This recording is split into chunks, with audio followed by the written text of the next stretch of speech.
Assalamualaikum warahmatullahi wabarakatuh. Rekan-rekan mahasiswa semuanya, kali ini di bagian yang kedua dalam pembelajaran sistem database yang pertama, ya, sistem database 1 gitu ya. Kita akan melakukan pembelajaran query, ya, di mana nanti teman-teman akan membuat database menggunakan query ya, dari MySQL ya, query MySQL. Dimana di pertemuan pertama itu teman-teman udah menginstal XAMPP-nya dan nanti query-nya kita menggunakan phpMyAdmin. Membuat tabel menggunakan query, input data ke tabel menggunakan query, ya, lalu memunculkan data atau retrieve data dari tabel menggunakan query. Oke, nah inilah yang nantinya akan kalian pelajari, dan untuk setelah selesai melihat ya, atau setelah selesai mendapati informasi dari video ini, teman-teman akan di-assign tugas keduanya, yaitu membuat database, membuat tabel biodata, input data minimal 5 ke tabel menggunakan query, memunculkan data dengan parameter name, nama dan jurusan dari tabel menggunakan query.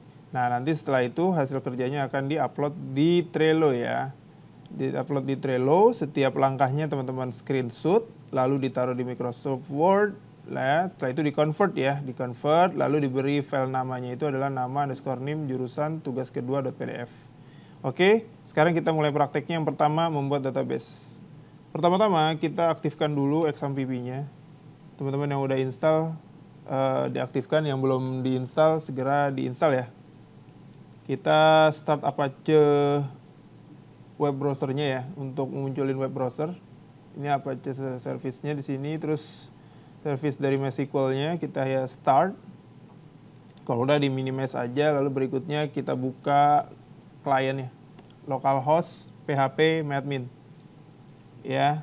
Nah, kemarin ini yang kita lakukan ya, membuat mahasiswa, database mahasiswa dan tabel biodata. Di mana di situ ada name, nama, kelas, semester, jurusan. Ini saya hapus dulu ya database-nya. Caranya gimana? Misalnya teman-teman tampilannya seperti ini. Ya, lihat di sini ada server 127.0.0.1. Ini artinya localhost. Ya, kalau teman-teman klik databases, dia akan menginformasikan database-database yang ada. Nah, untuk membuat database baru, saya inginnya kalian query. Ya, saya inginnya kalian semuanya query, jangan menggunakan GUI-nya ya, jangan menggunakan interface-nya. Kenapa Pak Wan kok kayak gitu? Ya biar kalian lebih expert dalam kedepannya nantinya. Karena programmer, development gitu ya, software development, database administrator, dia pasti yang diunggulkan dari query logiknya di sana. Oke, nah ini untuk kebaikan kalian ya. Sekarang kita hapus dulu drop database mahasiswa ya.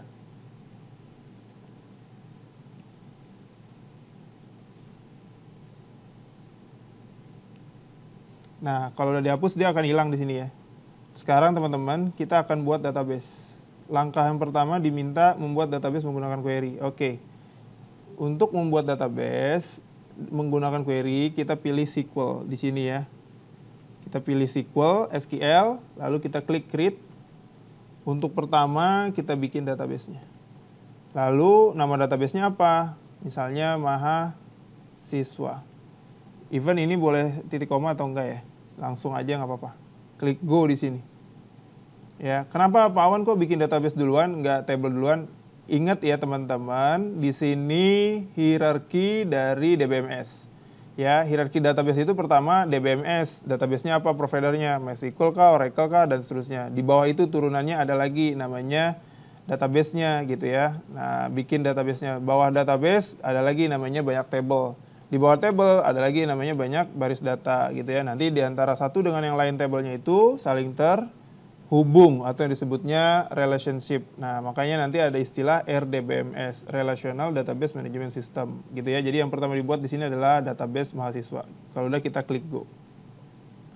Kalau sudah berhasil seperti ini gitu ya, nanti query-nya kalian screenshot, hasil query-nya juga kalian screenshot di sini gitu ya, berhasil nih.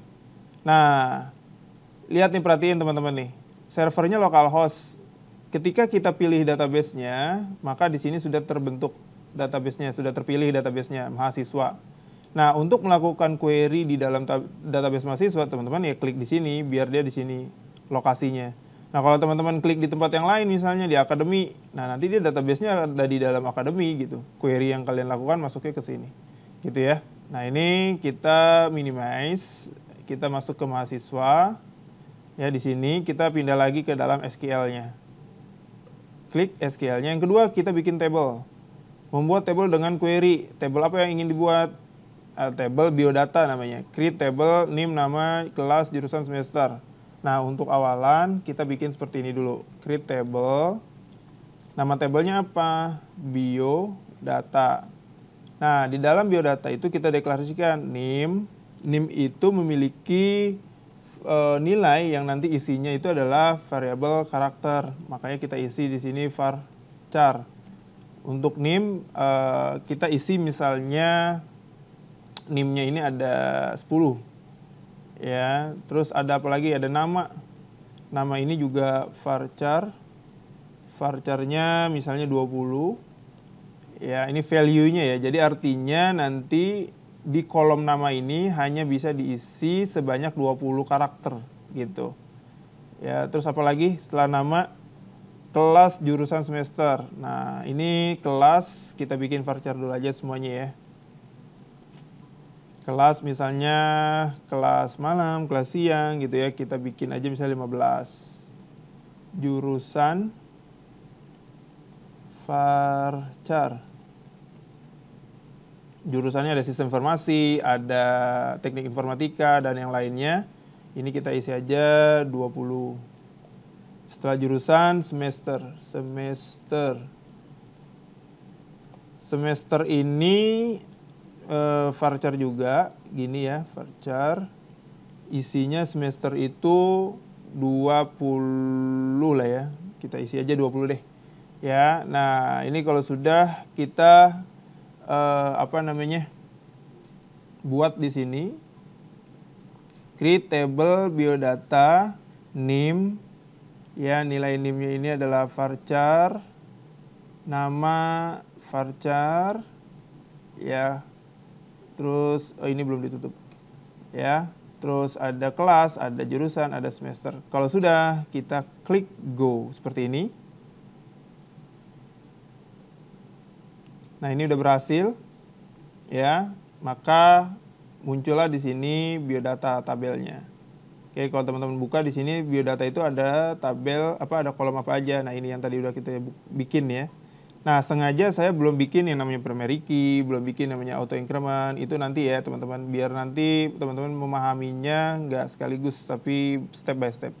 Nah, berikutnya di sini kalian akan belajar menginput data ke table menggunakan query. Nah, kita lihat nih. Ya, struktur tabelnya kan seperti ini. Di dalam mahasiswa, tabel mahasiswa ada database mahasiswa, ada table biodata. Nah, struktur tabelnya kan seperti ini tuh. Ada name, nama, kelas, jurusan, semester. Nah, kita isi aja di sini. Ya, kita buat link baru nih. Insert into. Ya, insert into-nya kemana? Ke dalam nama tabelnya. Insert into biodata. Nah, yang di-insert apa nih? Kita deklarasikan. Pertama, name, nama, kelas, jurusan, semester. Kita bikin di sini name, nama, kelas, jurusan, semester. Nah, setelah itu bawahnya kita ketik values. Values-nya ini adalah nilainya, isi dari kolomnya. Nah, values-nya itu berapa? Kalau name, tadi kan variabel karakter. Variabel karakter itu nilainya string. String itu untuk menghandle nilai yang tadi ya, karakter-karakter. Karakter itu kan ada angka, ada huruf ya, gabungan. Jadi dibungkus dengan petik. Misal, name-nya ini adalah M, mahasiswa 2022, bulan 4 tahun bulan Januari, bulan 4 tanggal 4 misalnya. Terus namanya di sini ada Bagas. Terus untuk kelasnya di sini misalnya kelas malam. Ya. Terus jurusannya adalah teknik informatika. Semesternya bisa dibilang di sini semester, diketik aja semester 2 misalnya. Nah, kalau sudah ditutup. Gini ya teman-teman ya. Nah, kalau sudah seperti ini, teman-teman itu sudah melakukan query untuk insert datanya. Pak Wan, kok ini petik semua? Iya, karena struktur table yang ada di sini varchar semua. Kalau misalkan tipe datanya ada integer, integer itu apa Pak Wan? Integer itu adalah tipe data untuk menghandle bilangan bulat. Ya, nah kalau integer nanti di sini nggak ada petik, misalnya bilangan bulat berapa? 9 gitu. Untuk apa? Misalnya nih kode pos. Nah, misalnya nanti ada parameter tambahan kode pos. Kode posnya berapa? 12790. Nah, ini dia integer misalnya kodenya. Nah, ini nggak perlu lagi ya. Sekarang kita hapus dulu teman-teman ya. Ini kita hapus. Ini kita go. Klik go. Nah, ini berhasil. Ya, kalau sudah berhasil, ini di screenshot juga di step untuk menjawab langkah yang ketiga, input data. Nah, yang terakhir memunculkan data dari table menggunakan query. Caranya mudah. Kita udah di table biodata di dalam database mahasiswa. Tinggal kita klik di sini SQL-nya. Nah, ini kita hapus aja nih. Jadi untuk belajarnya kita query ulang. Select bintang from, nama tabelnya apa? Biodata. Tuh, langsung kayak gitu. Ya. Select bintang from biodata, ini maksudnya adalah untuk meretrieve. Retrieve itu maksudnya memanggil seluruh tabel, seluruh data di dalam tabel biodata. Seluruh itu dibacanya dari mana? Dari asterisk. Jadi select ini memanggil seluruh data, ini cara bahasanya ya, dari tabel biodata. Kalau sudah kita klik go.